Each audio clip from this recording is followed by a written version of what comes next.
Look, this is so accurate. This is the second one's going to be real. He really will. Keith, what do you hate about Kyle? Everything. All right. My girlfriend. Oh. Oh. Oh. Oh, that was nasty. This one. Cash, there it is. You got the 20. Free ball it? Rosie at 3?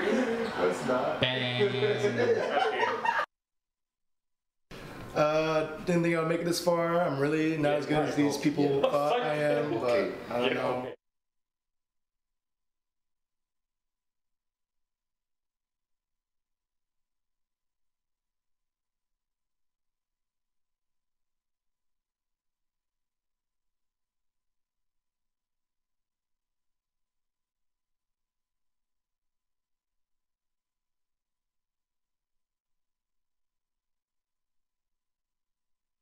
Coming up on this week's episode of HTF, we will be discussing a bit about the annual football prospect showcase, the NFL Combine.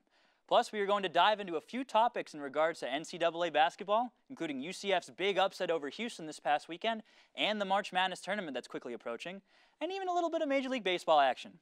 Hitting the field starts now.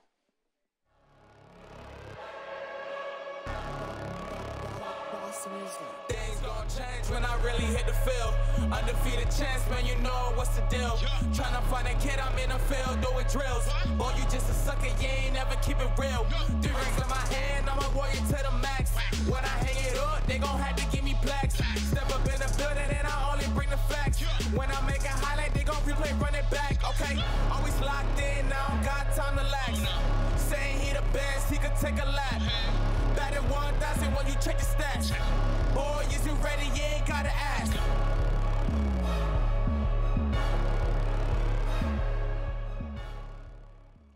Good afternoon and welcome to another edition of Hitting the Field. I am your host, Mark Tavilla, and joining me today is HTF vet Armond Sarduy. How you doing, dude? How's it going? I'm feeling good, man. A little bit under weather, but I'm just glad to be here. I appreciate you coming out, even though you're a little sick, man. Well, let's get started. The NFL Draft Combine began last Friday, where high and low profile football prospects showed off their talents. The NFL Scouting Combine provided a spotlight for plenty of star players ready to make their transition from college to the NFL. Armond, which NFL prospect impressed you the most, man? Wow, it's just this past week of the NFL Combine, it was just so many talented players. It's just that, I swear, like, people, the 40-yard dash is what impressed me. That drill impressed me the most. Like, I feel like, the NFL, like, might drug test everybody in NFL Combine, all the draft prospects in NFL Combine, because everybody did so well. But one prospect I had to say is DK Metcalf. He's an athletic freak. He ran a 4.3. He's just a 40-yard dash. He's just a specimen. Yeah, he's 6'3", 228. He ran a 4.3, 40 and a half vertical leap. Right, and he had 27 reps. He repped 27 reps, 225-pound bench press. That man is an absolute freak, and I think he bolstered his resume. I think he's definitely going to be a top receiver in the first round. Definitely. I don't know which team though, but he's definitely somebody to keep an eye out for. Also, too, I want to say Montez Sweat. He's a 6'6", 260 linebacker. Ran a 4.4 under 40-yard dash. That hasn't been done since 2003. So it's just, these dudes out here are just, just killing it. Just athletic. They're fast. They're strong. It's crazy. No, it's crazy what their attributes they can show, like in the combine and everything. Like Metcalf is the one, correct, that was on social media that everybody's freaking out about. The 1.6% body fat, the crazy. It's obviously, it depends on coaching when it comes to the receivers and how well they're going to be performing. You can be an athlete and you might not be able to perform in the NFL, but if the kid can be taught, there's been some players that didn't really turn out in college or were in JUCO but showed off in the NFL. So right. We're going to move on. Yep. So some players were overshadowed by athletic freaks like Ole Miss wide receiver DK Metcalf, like we just mentioned, and Texas A&M linebacker Montez Sweat, who certainly bolstered their case to become a first-round pick. But several prospects with much lower profiles raised some NFL scouts' eyebrows as well and earned some significant attention due to their performance. Armond, which NFL prospect is the most slept on in this year's draft class? Well, Mark, I had to go with the hometown team, UCF Knights. I'll go with Tristan Hill of UCF defensive tackle. He just looked outstanding in the NFL draft combine. I think scouts were absolutely they were like over. They can't believe how well he performed out there, especially the shuttle run and all those drills. Because I didn't notice it until now. He's quick on his feet, and since he's in the defensive tackle, that would be great for teams that need it. It's really important to be able to get off that ball as fast as you can. You have people like Warren Sapp, who was never like some crazy kind of like just person in the gym or just athletic wise, like just. The biggest he ever got to, I believe, bench press wise, was like somewhere in the 300s comparatively to other people. But he was the quickest off the ball, and that's so important for a defensive tackle to have quick feet like that. Right, at his size, he's 6'3", 308 pounds, and he's running like a shuttle. It's crazy. He's quick off his feet. I think he'll make a lot of teams very happy at that position. Well, now how could we forget about mentioning Heisman Trophy winner Kyler Murray? Kyler Murray began this week causing a stir when his measurements were finally released. Based off these measurements, experts think that he can indeed play and succeed at an NFL level. However, the race to become the first quarterback off the board started on Saturday when Dwayne Haskins shined during on-the-field drills. Drew Lock also gained some attention during the drills due to his arm strength. Armond, where will Kyler Murray land, and what about other QB prospects? Well, I've been hearing as of like early this morning that Kyler Murray to the Cardinals is a done deal. But that's just talk. We still have a month left before the draft. Over a month left before the draft. You got a month left, and you're talking about like just completely losing faith in someone like Josh Rosen. Yes, you could develop him under, but he's only been there for a year. Yeah, right. See, I mean, I understand the hype behind Kyler Murray. He's a phenomenal player. He's very quick. It was a shame that I couldn't see the on-the-field drills, like the passing drills. I wish I could have seen that. That way, I'm more comfortable by him. Going the first round. I mean, I think that he made that decision not to throw because I think he's going to be a top 5 pick. So, but I do understand. But I think he's good.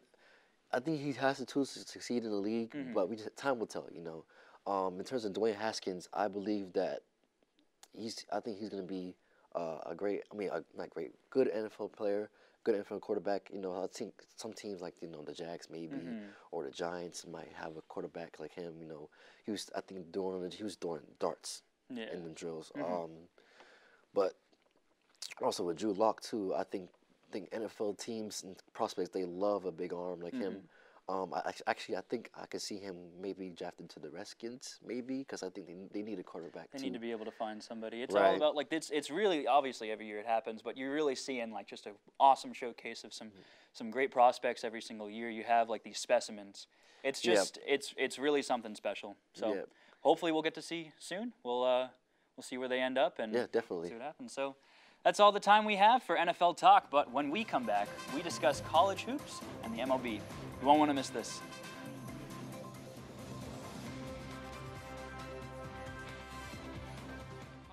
Hi, I'm Dave Jeffrey, attorney at law.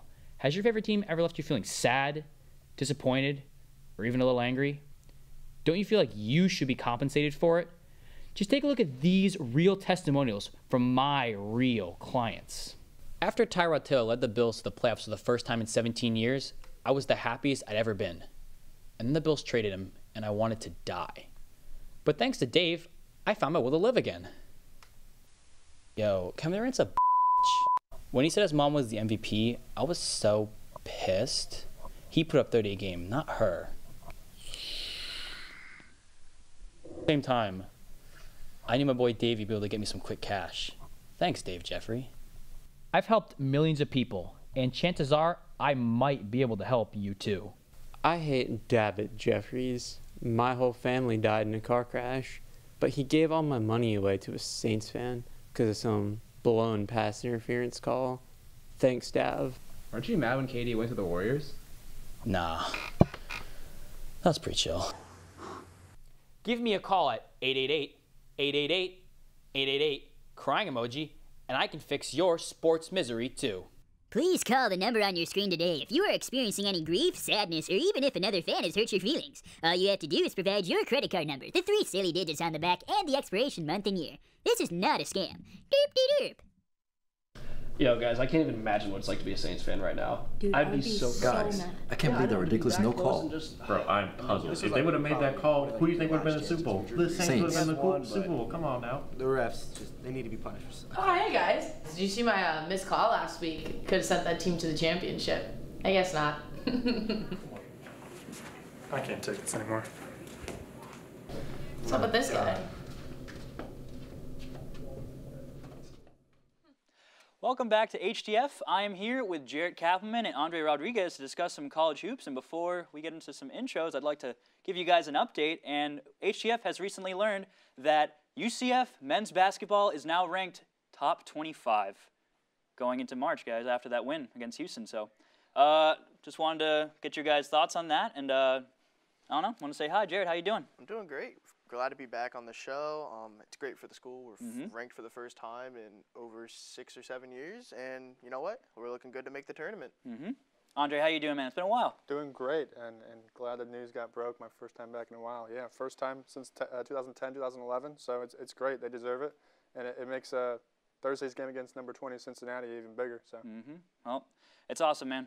Well, let's go ahead and get into the segment. I feel we would be doing our school and our athletics department a disservice if we did not talk about what happened Saturday afternoon.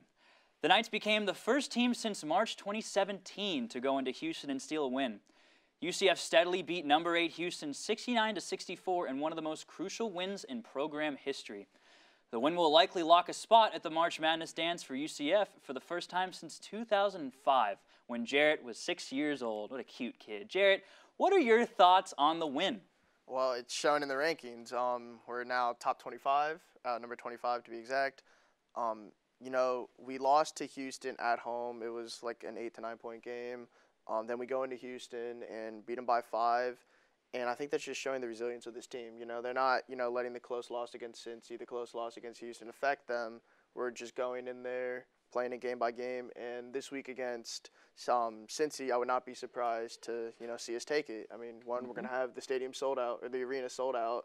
And, that's a guarantee. It's a guarantee. It's just like the atmosphere. That's just something I think is really big with basketball. It's all momentum. It's all based off of, the crowd, the energy, and I can see Taco having another, SMU kind of game, like another 2020 game. That'd be really big for the team. It's really important, that just the entire environment is important because of just, the momentum that goes on with it. And just you can tell, like, even at, the last, couple of games, like USF, we had a lot more people showing out for some of those games. And it just bringing in just that energy and everything is really important for the team. Andre, what do you think? I got to piggyback off of what Jaret said. Yeah, it's like we're showing that, they came back from that Houston loss. I mean, they largely lost that game because of free throws. That's their biggest problem this year. But they've showed in games when, one, they're feeding Taco and they're hitting their free throws, they could win. They could beat anybody in the conference, and they could beat a lot of teams in the country.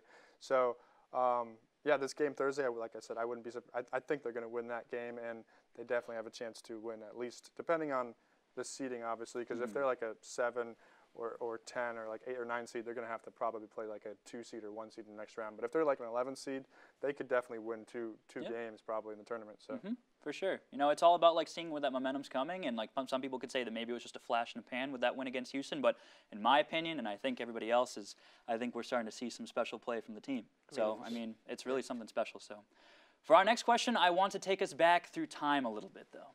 The year is 2004. John Kerry was running for president. Jaret Kappelman was in kindergarten, still talking about how young this kid was, and my Red Sox were still without a title. It was also the last year Kansas did not come away with the Big 12 title.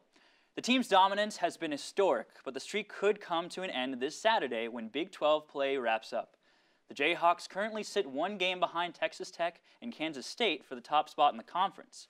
Andre, will the streak end, and if so, who takes over the reins? Give me your pick. Fun fact, it was actually also LeBron's rookie year, the last time they didn't win it.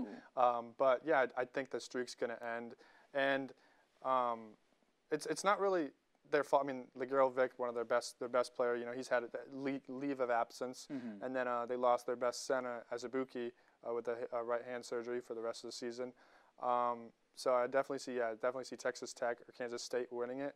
And I think Kansas State is going to be the one of the two to win it because they have the easiest last 2 games. They got TCU and then Oklahoma, and then Texas Tech. They have to play Texas, who Texas is, even though they're like 15 and 13, they could pretty much beat anybody.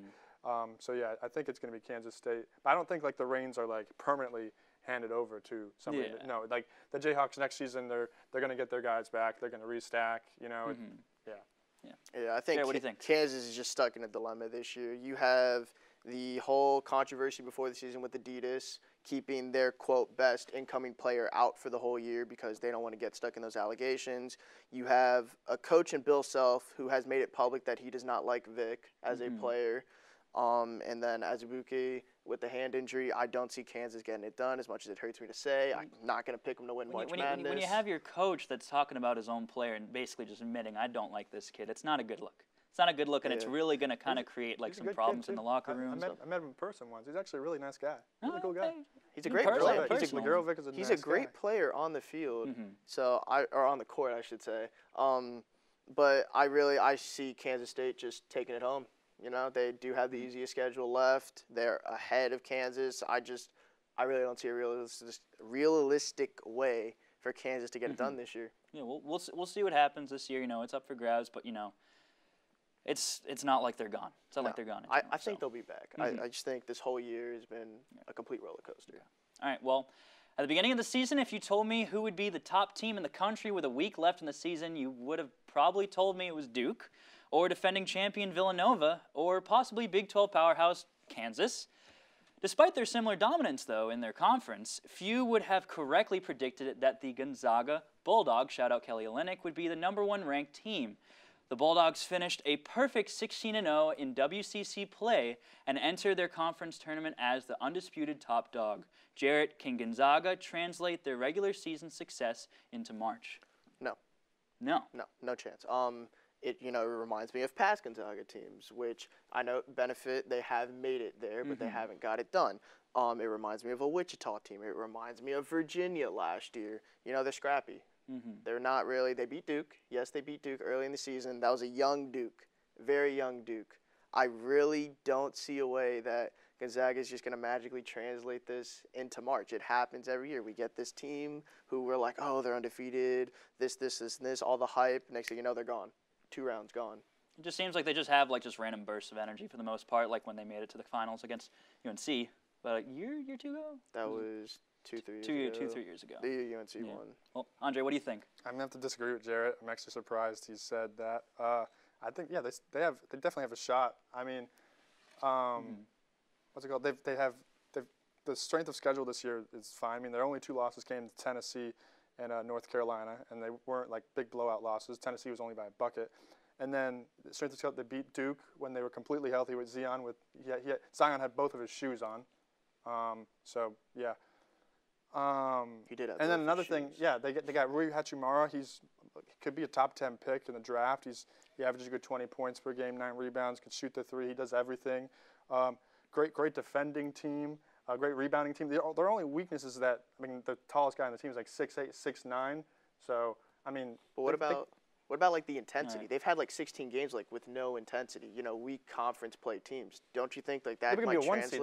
They're gonna play like a 16 seed in the first round. You get into a decently 8 or 9 seed. We're going to see what happens. This is definitely a year, I'd say, where there's a lot more variability what's going into this March Madness tournament. I just think that it's these usual teams that either have flash in the pans or they're just consistent dominance and consistent dominators in the tourney. You never know. Well, that's all the time we have for this segment. Stick around, guys. We'll be back for some MLB.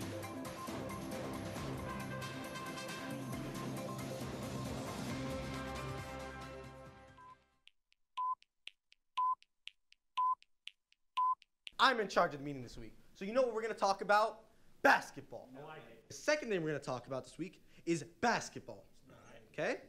And the third and last thing we're going to talk about is basketball.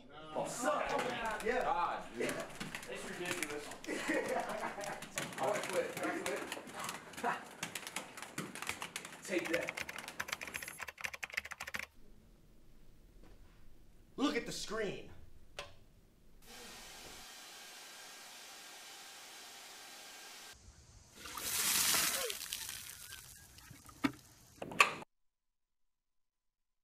What are we talking about this week? Basketball.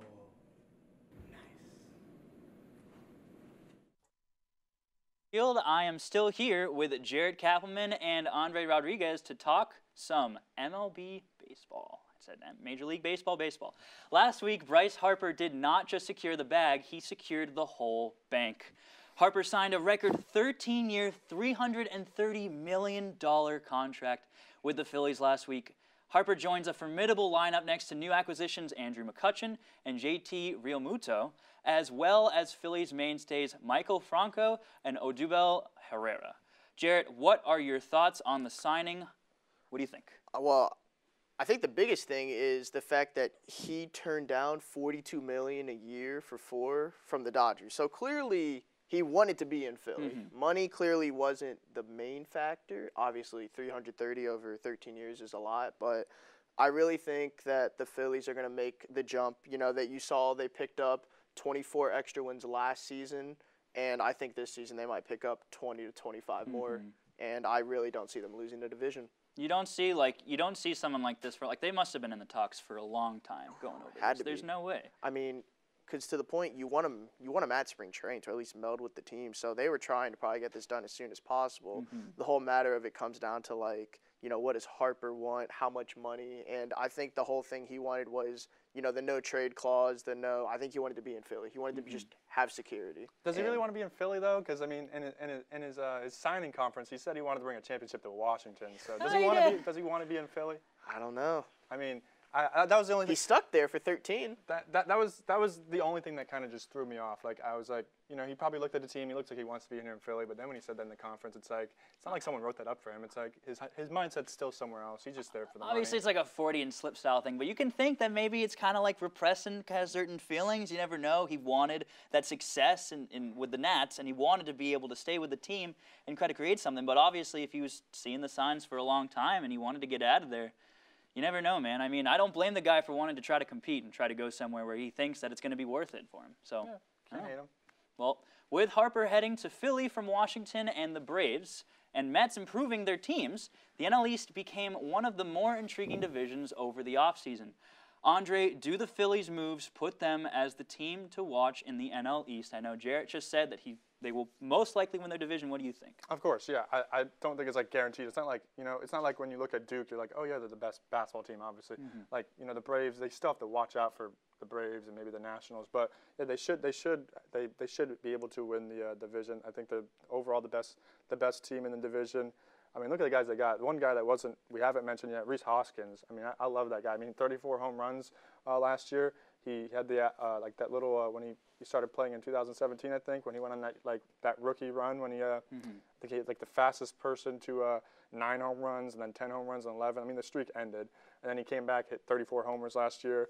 So the team is well-rounded. They got pitching. The only thing I think that's going to make the difference between Phillies, Nationals, and Braves is the bullpen. It comes down to the bullpen. All three of them have weak bullpens. I mean, Phillies have they have David Robinson, but that's still David Robinson can only do so much. He's not a pure closer. So that's going to be a difference maker. But overall, Phillies, I think they got it. I think I do agree the Phillies should be the team, but we got to watch out for the Braves. They won the division last year. As much as I think the Phillies are going to win the division, the Braves, I said it last year, they were young blood. They were hungry. They were young, very inexperienced. Do they bring that back together this year? Do they mold together, learn from their mistakes?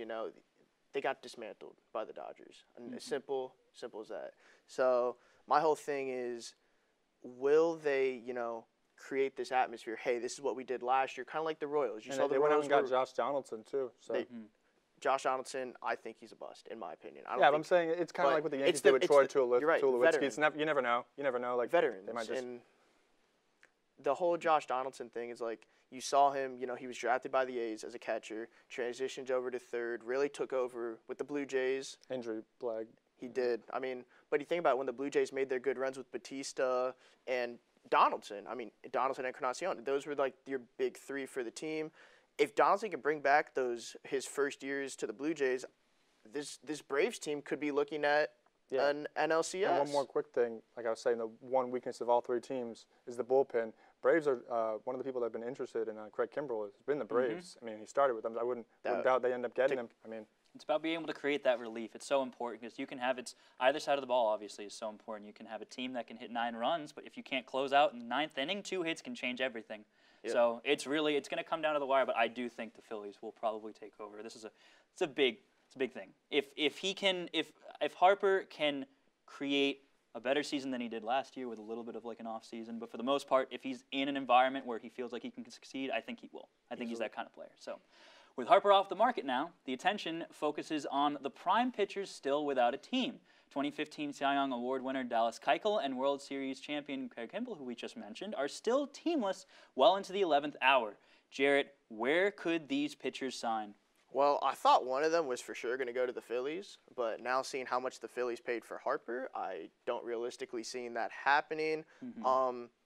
Surprisingly, I think Kimbrel is going to re-sign with the Red Sox. I was going to say, do you think that he's going to get that big contract? I think they need to, because they lost Joe Kelly to the Dodgers. I think now is the time the Red Sox need to pull the plug and say, look, okay, we got to give in. They have a solid relief planned out with people like Brazier and Matt Barnes. There's some inconsistency there, but there are some people that you can work with that, for one person in specific in the farm system, Durbin Feldman, that could come up eventually. Maybe not this year, but maybe the following year that could become the closer. That could be really starting well. But if Red Sox manage to sign Kimbrel for less money than what his agent wants and what he wants, then I could see it happening. But Andre, what do you think? Yeah, back to the Kimbrel thing.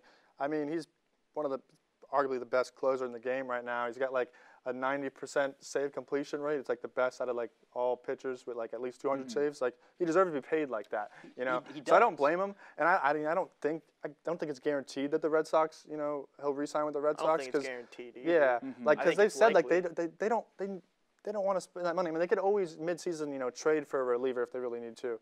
So. And then what do you guys think about Keuchel?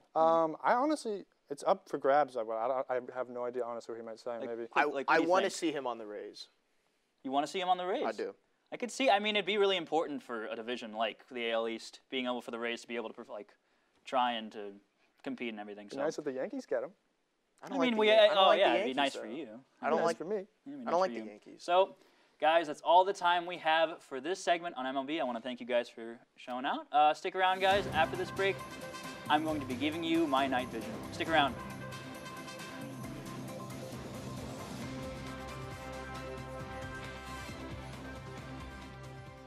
Bringing back the most anticipated episode of the year, the HTF Draft Show, with the all-new format.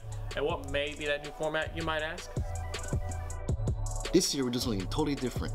We are featuring a new sidewall for player breakdown and other analysis. We'll also have live computer graphics with the ticker that shows the picks right when they happen. We'll also have brand new pre-recorded segments. It's an experience you won't want to miss. That's right, man. And last but certainly not least, we'll have 6 camera angles because we care about the viewer experience. Might I add that we'll have 16 panelists giving their analysis during the draft. We will be live on April 25th at 8 p.m. and it will be hosted by yours truly. We hope you all tune in. See you there. Welcome back, everyone. Now, for my night vision, I just had a simple request for all of our avid watchers while they think about their pick for the regular season MVP of the NBA. It is already HTF's proclaimed favorite month, March, and the season only has a couple of more to go. We've seen some incredible performances from your usual most valuable player candidates like Paul George, Giannis Antetokounmpo, and James Harden. However, there is one man, a man renowned from coast to coast who strikes fear into the hearts of basketball giants like KD and LeBron alike. A man by the name of Terrence Ross. That's right, the greatest sixth man this side of the Mississippi has ignited a fire in the hearts of countless Orlando Magic fans. After years of the team being stuck in a consistent rebuild, they are still a franchise under 500 on the season, but the man has managed to average 15 points per game on the most high-octane offense in the entire league. Thanks to his quality play and leadership skills, Terrence and the Magic have managed to beat the Pacers, the Raptors, the Bucks, and as of recent, the untouchable Golden State Warriors. An impressive resume for an impressive player, plus he's my dad. So choose wisely for your most deserving MVP NBA fans. Well, that about wraps up this week's edition of HTF. Make sure you follow us on Twitter and Instagram at Hitting the Field for new updates, polls, and photos during and after the show. You can also like, comment, and subscribe to our YouTube page to make sure you keep up to date with new episodes every Monday. Thank you guys so much for watching, and we will see you next time right here on Hitting the Field. Boy, you just a sucker, you ain't never keep it real. 3 rings in my hand, I'm a warrior to the max.